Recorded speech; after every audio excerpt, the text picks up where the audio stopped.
Morning.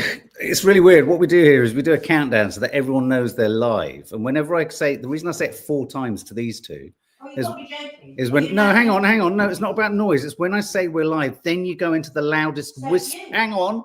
The loudest whisper about something you probably wouldn't want anyone to hear. No, I don't. I don't whisper to anyone, thank God.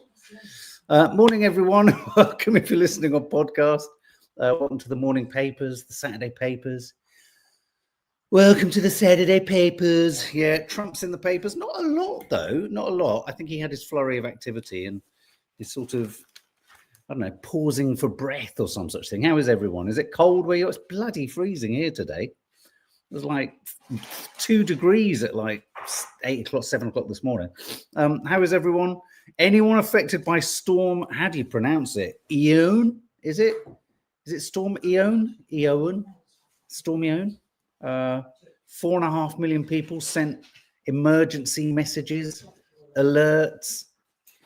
I might order a Nando's Mediterranean salad, says Julie, the singing nutcase. Oh, Julie. I wish I was sat with you. Oh, a Nando's. Oh, not been outside today, says Linda. Eowyn. Gail McKenna, thank you. Storm Eowyn. Not going to make light of it at all. Obviously, there have already been, I think something like 250,000 people are without power, aren't they, in Ireland, Northern Ireland? Eowyn. And tragically, one person has died due to falling, I think, a falling tree. Ireland got battered. Whole country was on a red warning, Bell X1. Yeah, it sounded pretty damn rough. I mean, it was a bit windy for like about half an hour, and that was our only experience of it. Morning, Erin. Morning, Erin. Okay, let's move into the papers. No one big story, though there is the kind of aftermath of the Southport killer story, which we talked about at great length yesterday. I think people mistook the title of yesterday's Coffee Moaning for suggesting we were keen on reintroducing the death penalty. We're not. Prime Minister rejects whole life term over Southport.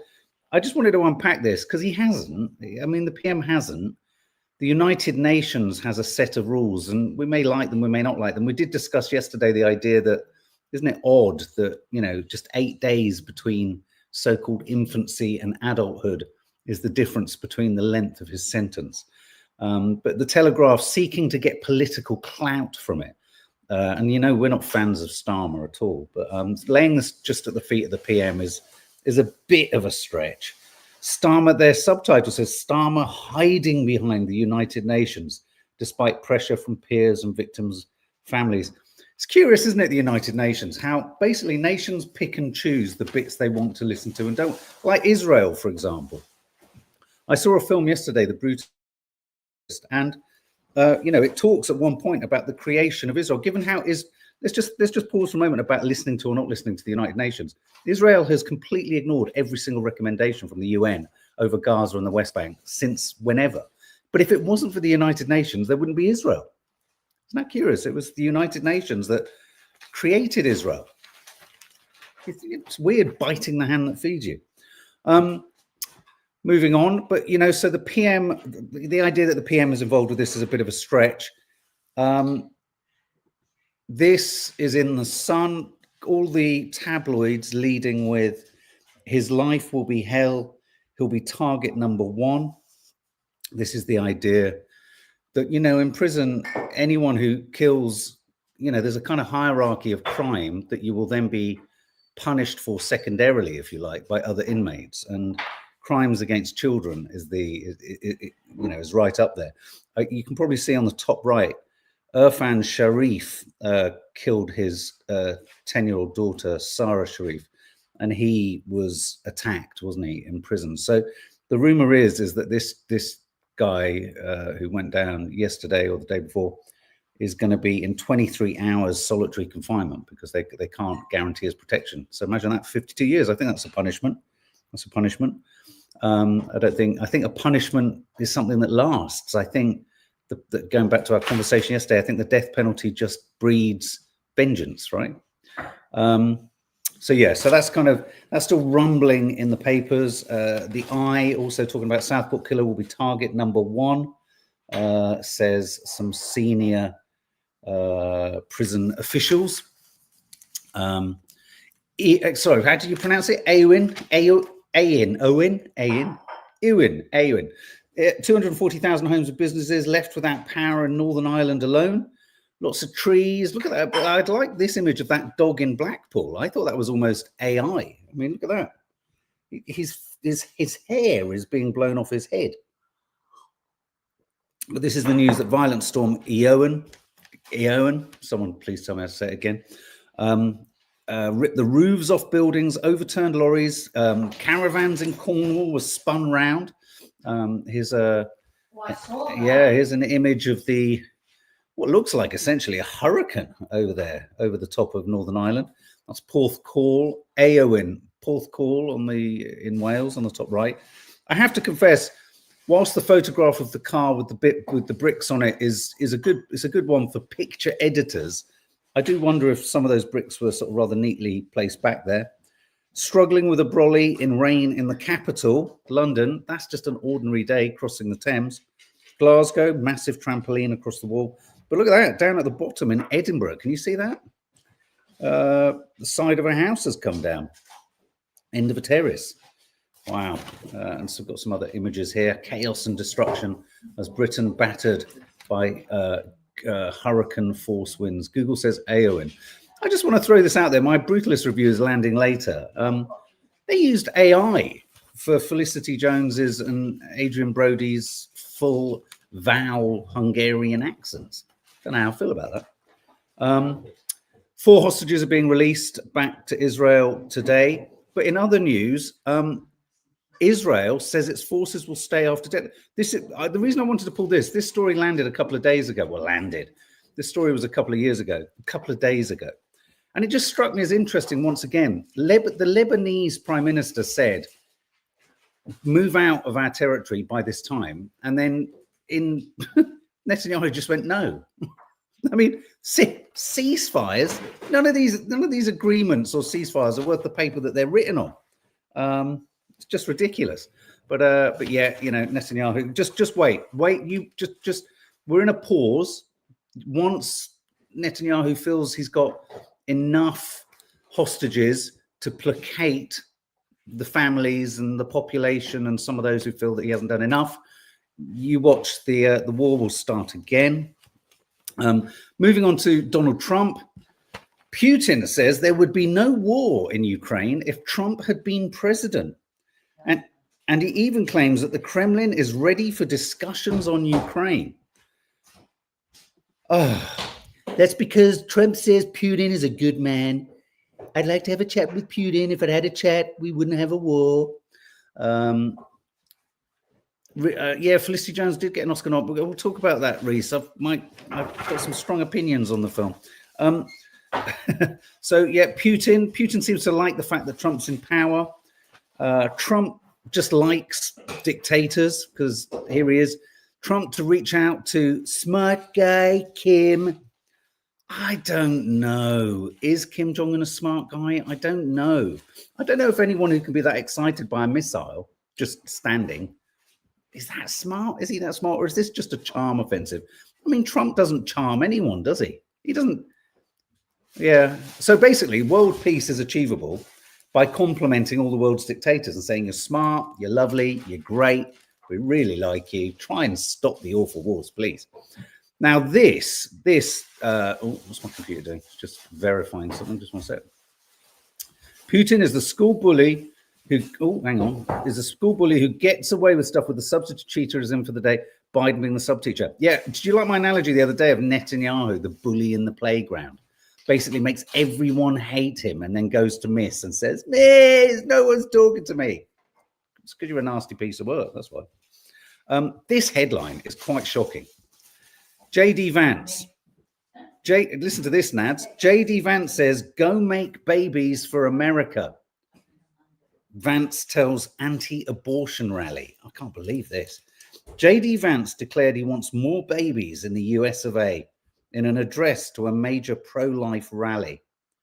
Thousands of anti-abortion campaigners descended on the US Capitol to celebrate the repeal of Roe v. Wade. Now, some of the pardons that Donald Trump passed down were to some of the most violent pro-lifers who attacked doctors outside abortion clinics.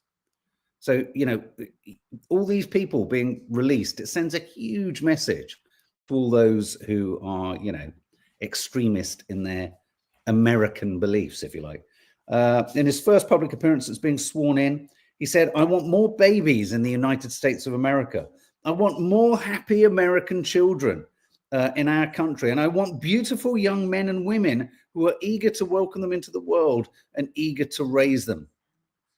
We will eagerly stand proudly for families and for life." Thanks, JD Vance. Keep your mouth shut now, please, for however long. TV couple sue LA over loss of their home in Wildfire. This is Heidi Montag and Spencer Pratt. You know, they've been spamming Hulu to get a sort of observational documentary about their kind of rebuild of their lives, which I thought was quite business savvy. You've lost everything. Yeah, entrepreneurial. Yeah, he might not be pleasant, but that's his shtick, isn't he? Isn't he a villain? Isn't he a sort of reality villain? But anyway, they're now suing the authorities. Heidi have joined 20 owners and residents of Palisades filing a lawsuit against the city and its water utility. The complaint blames problems with hampered firefighting. There's been overhydrated and problems with water. Well, I think one thing the do in LA is make sure the biggest in the country doesn't own the water. That'd be helpful, wouldn't it? What do we start? Yeah, no, we're on. Should be. Oh, hang on. Is there something weird with the internet? Yeah. But oh, okay. Let me.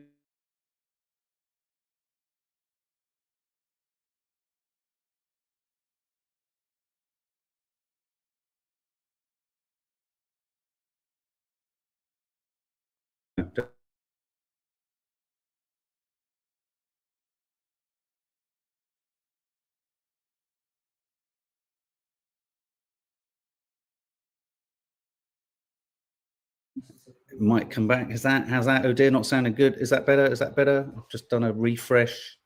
Frozen, come back. Farida, hello, hello, hello, hello. Has it come back? Audio back? Picture back? Doesn't augur well. Oh. Do you think it's Pegasus spyware at work? Or is it unicorn spyware? Thinking of going on a package holiday? Think again, because it's become a whole lot dearer. Everything is just becoming more and more expensive. All back. Good. You can hear me. Sizzling rises for family sun trips. Package holidays up to 11.5% more expensive. I don't know why. I don't know if it's just me, but I just find everything that's going on the globe makes the idea of travel less and less not attractive, because there's the appeal of being somewhere else, but the idea of getting there is fucking hideous. And also, it's just our use of all of the kind of travel stuff is just rapacious, isn't it? Package holidays. So this is European package holidays are going to be 11.5% more expensive than last year. It found trips to the Black Sea coast of Bulgaria had the most significant increase. Apparently, many of the increases are in those countries that people have traditionally said are quite cheap, a bit cheaper, like Croatia and Montenegro and places like that. So anyone wondered what Gregg Wallace has been up to since the whole drama? He's been doing this. He's been making he's been launching a ready.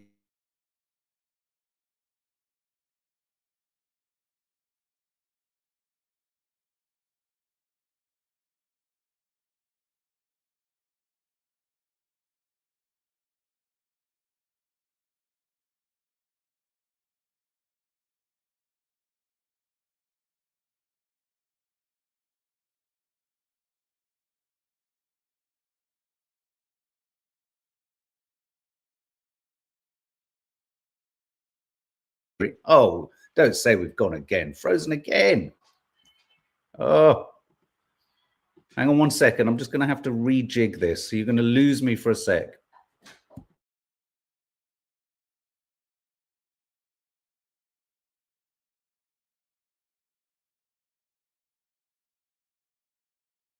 it plugged in and on this wall, Nabs? Can you just check that that thing is still firmly in?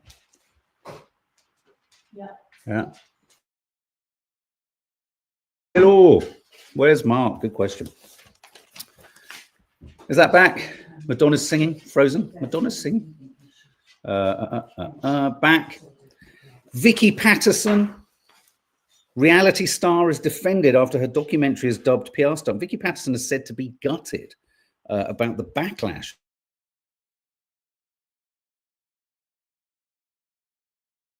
The former I'm a Celebrity winner's decision to leak her own digitally altered adult clip in the name of research was slammed by porn abuse victims as deeply disrespectful and a PR stunt. People sort of suggesting this was a sort of desperate attempt to kind of desperate attempt to kind of establish herself as a kind of author of documentaries, but actually not paying sort of attention to those that, you know, for whom deepfakes is a really, really distressing thing.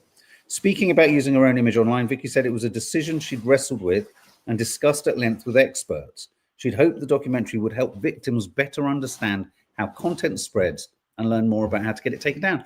I mean, I haven't seen it, but if I'm honest, I think the idea of your host or presenter doing that, I think it's quite a good idea, because they're in control of it. You're trying to show how easily achievable it is. What time is Curly Cook? It's on at 11:30. A little bit more coming from Blake Lively and Justin Baldoni, how the movie director accused of sexual harassment by Blake Lively is about to release a cache of WhatsApps and videos his side believe will took it. This is just getting bigger and bigger and bigger, isn't it? This is the story, obviously, of Blake Lively and Justin Baldoni. Here's an image of them from It Ends With Us. I mean, basically, the thing, rather than kind of going into the he said, she said, he said, she said, you said, she said, this is surely going to torpedo both their careers. And part of me wonders whether the increasing scale and value of the lawsuits that are being brought against each other is because they both know they can't recover from this. Do you know what I mean? It's almost like a dive to the bottom. Well, no, it's also, but they're diving down to the bottom, knowing that really this is the only way they can possibly salvage their reputation, not their reputation, but any kind of livelihood. Me Too, going back to the Vicky Pattison, actually not a bad strategy. Put your own deep fakes out, use commercial adult content, might force the adult in. Yeah, I agree. So I think it's probably a good idea. Hi, Andrea Liberatsky. I'm not a fan of either, says Ellery Jones. For reader art, that's a good point. I think Ryan Reynolds is already caught in the kind of collateral damage of this, which I mean, don't get me wrong, he's made so much from Deadpool. But he's an important brand for Disney. So I'm amazed that Disney haven't kind of got in there and said, look, guys, just settle. I mean, they may just settle. You never know. All in poker play, says Dawn Decker. Ryan Reynolds' brand value will be plummeting. Yeah. He's hired Johnny Depp's PR firm. They will bury her. Oh, God. Thanks, Ruth. That's exactly what it is. It's mutually assured destruction. But I think they must know that. I mean, Ryan Reynolds is a clever guy. He must know. He must be, someone somewhere must be saying, for God's sake, guys, stop. Stop. Okay, the winners of Traitors landed last night. We gave up because we missed one episode, and then the papers splashed who was out, and it felt like we were forever behind the curve. I think that's something they need to think about in future. Faith's Rule, nail-biting Traitors finale. Ends in triumph for Leanne and Jake. I'm going to be honest, I tuned in for the last 10 minutes. I didn't find it nail-biting, but maybe that's because we hadn't followed it. Yeah, totally. You know, but I've read a few reviews saying it's a bit boring when Faithfuls win. Was it boring? Traitors, amazing, says Becky Fithian. So Jake Brown and Leanne Quigley ended up sharing the 94,600. I mean, I have to confess, the one when that guy won, loved it. Best series yet, really? Oh, wow, okay. I've read a couple of reviews saying it was a bit of a damp squib at the end. Really enjoyed it, Clodo. They were already released, Candice, 5 days ago.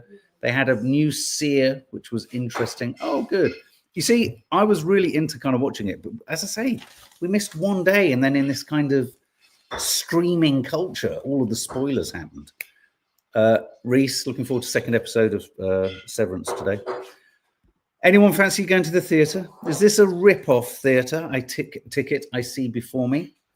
It's enough to make even the most well-heeled theatre buff sigh. For the best seats, a new Shakespeare production, the price is close to £300. That's for the, let's not forget, that's for the best seats in the house. But £300 to see it, I mean, come on.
Hello, is it me you're looking for? I can feel it in my smile.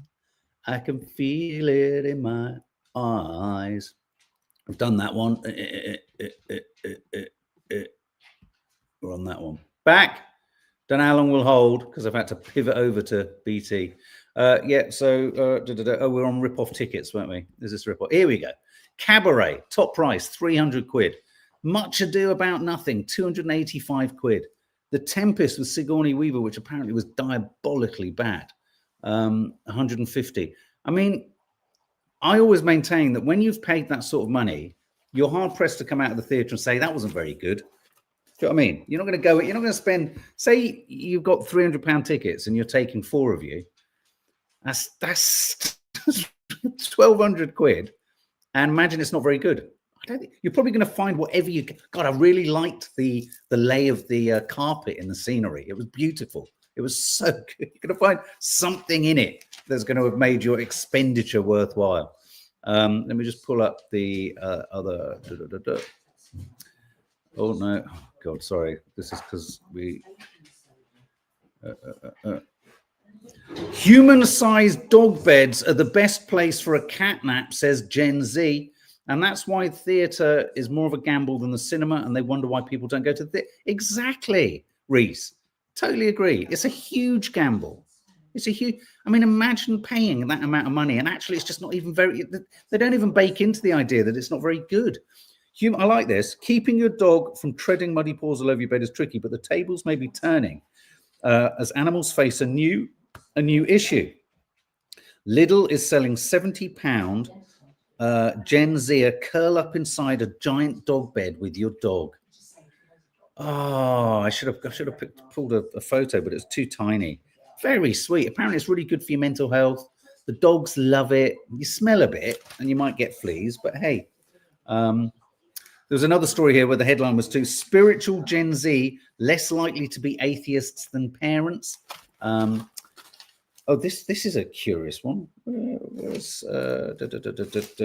Oh, here, look at this. Imagine being in Saudi Arabia has asked the composer Hans Zimmer to rearrange their national anthem.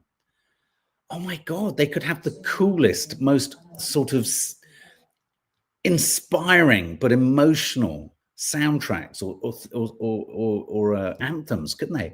That's quite a good move. I think every single national anthem should be given a rejig and a refurb and a remix by Hans Zimmer. I think that would be a good idea. Sitting tight, wide leg trousers start to fade away as skinnies return. Not for me there. I thought skinnies have always... It's impossible to get wide jeans for men. But apparently skinnies are back. I just don't understand how you get them on. I've got great big thighs and it's very hard to get tight trousers on. And then there's something weird about it goes down to little toes. Your little toes. It's so... Oh, I do like is it called a boot cut? I think is the kind of wider jeans. But anyway, wide leg trousers start to fade away as skinnies make a return. Trousers hugging calves. I hate trousers that hug calves. Skinnies return. If you go to Shoreditch, skinnies never left. Things are so skinny. And also the weirdest thing about seeing people in skinnies, none of them look comfortable. Everyone looks like they're kind of walking on tiptoes, like their arse is being razor bladed. Talking of really expensive theatre tickets, look at this for Chelsea. Chelsea charges $12,500 a ticket for a VIP match. Good God. Is anything worth that for one? Just watch it on Sky Sport. You get much closer up. You really do. You get up their nostrils. Craziness. It's just a prick. Okay, what do you think this headline is in reference to? It's just a prick. This is great. Slay Queen. Don't let it stress you out. Don't let it stress you out. Honestly, there's bigger and worse things happening in the world than our tree. Acupuncture. This is a great story for acupuncture. Acupuncture can help men last longer in bed. Oh, what can you fucking do, Dom? Oh, you're such a bunch of... Who's a bunch of what? What I've got to realise, that's lasting women what? A little prick helps men to last longer in bed, research reveals. Acupuncture jabs are effective in treating persistent premature ejaculation. The review of 8 previous studies shows. Stick a pin in it, basically. Stick a pin in it. I don't agree with this next story. They're saying that the bubble has burst for the bath. Apparently, due to space, cost, and eco concerns, more and more people are turning to showers. Well, hardly any baths and hardly any hotels have. Hotels don't have baths. No, experts are predicting the death of the bath. Oh, no. Whatever next. Whatever next. I love a bath. Whatever next. As new figures show, 3 in 5 Brits are replacing their tub with a shower. No! I'll tell you what is odd, though. It's really hard to get bubble bath. When you go in the shop, there isn't a lot of bubble bath. Well, you know why now? Why is that? Oh, because people don't. Bath. Fuck that shit. That's my analysis. Don't do that. Don't. I'm going to do it. I love my bath too, Katie Johnston. Bath aside, says Dawn Decker. It's outrageous. Everyone is seeing... Becky Fithian loves a bath. Who's right now, bath or shower? Radox bubble bath. Becky Fithian, Radox bubble bath. What was the one of the little sailor? My nan used to get me that. Matey. I used to love that. I used to bob him around. He'd always bob up looking a bit suspicious, wouldn't he, with his stupid, quirky little face. Bath. I love a bath. Shower, Ellery Jones. I've just had a bath, Stuart G. Shower, Sarah Fox. I shower mostly to wash my hair, but in Cherry D, cut off. Definitely a shower, Slay Queen. Yeah, I'm a bath man. But for years I was a shower man. So maybe I'll go back. Maybe they're just eras in your life. Oh, do you remember in my early 50s I was such a bath man? We're seeing Trump everywhere. In steak, in the womb, in sorry. The hummus on the carrot is a stretch by anyone's imagination. I tell you why I'm laughing. I'm laughing at, no doubt, the Daily Star, no, it was the Sun reporter who will have said, we need another picture, stick that carrot in some hummus that way, and it'll look like Donald Trump. So you got hummus on that tree, it's quite Trumpian. They're trying to suggest to that Pringle at the top, oh my God, look, that baby in the womb. And I love the one on the bottom right. If you're listening on podcast, you've got a clip. We're looking at images of things that look like Trump. I've seen the steak before, but they've clearly pushed the flip down hair into the eye, haven't they, to make that one? But it's him. It's him. But look at the coffee. The coffee is the puckering. Oh, go make me a cappy wappy woo. I love a cappy wappy woo. They had to balance the meat with some veg. Oh my God, that's so funny. This got me excited when Harry met Sally again. Billy Crystal, Meg Ryan together on the couch, emulating. Do you remember they had that wonderful motif in the film where they would cut to, they said, were they though, real couples talking about the trick or the art of staying together in a long-term marriage. That, I have to say, was one of my favorite rom-coms. I think it still is. I just loved it at the time. It was fun. It's him. I found him hysterical. I loved Billy Crystal. Do you remember what was that soap that he used? It was Soap, wasn't it? Nads, do you remember that show called Soap? Yeah, well, loved Do it. do do do Loved it. do do do do do do do. Oh, Billy Crystal is lovely. But yeah, anyway, I think they pulled it together for an advert. I think, unfortunately. For Super Bowl. Is it Super Bowl this weekend? Is it Super Bowl weekend? Are we going to get some massive, I think we're getting a massive trailer. I can't remember, Fantastic Four or something. And finally, she loves you, hair, hair, hair. She loves you, hair, hair, hair. Lock snipped from Macca's mop top back in the 1960s. Someone cut some of his hair off. And it's going to be sold for £20,000. Schoolgirl Martha O'Reilly snipped a clump of Paul McCartney's brown hair when she encountered him outside a studio on Regent Street. The lock comes with a large autograph from 1964. We made plans to cut a piece of Paul's hair and went prepared with scissors. That's verging on dodgy. We went out with a pair of scissors and with the intention of getting his hair. That's not too far from serial killer kind of mentality. Anyway, that's selling for 20,000. Anyway, there you go, guys. There's your news. It's not, as I say, I felt today the papers didn't really know what to go for at all, so they went for a load of weird shit. Have a lovely 25 minutes before we go and join them to find out how to sleep better. Yeah, eat well to sleep well, with loads of tips on how to sleep better too. Which Mark needs because he's not getting more than 4 hours at the moment. No. So but anyway, I'm gonna go and book my acupuncture session right now. It might feel like a small prick, but it won't last long.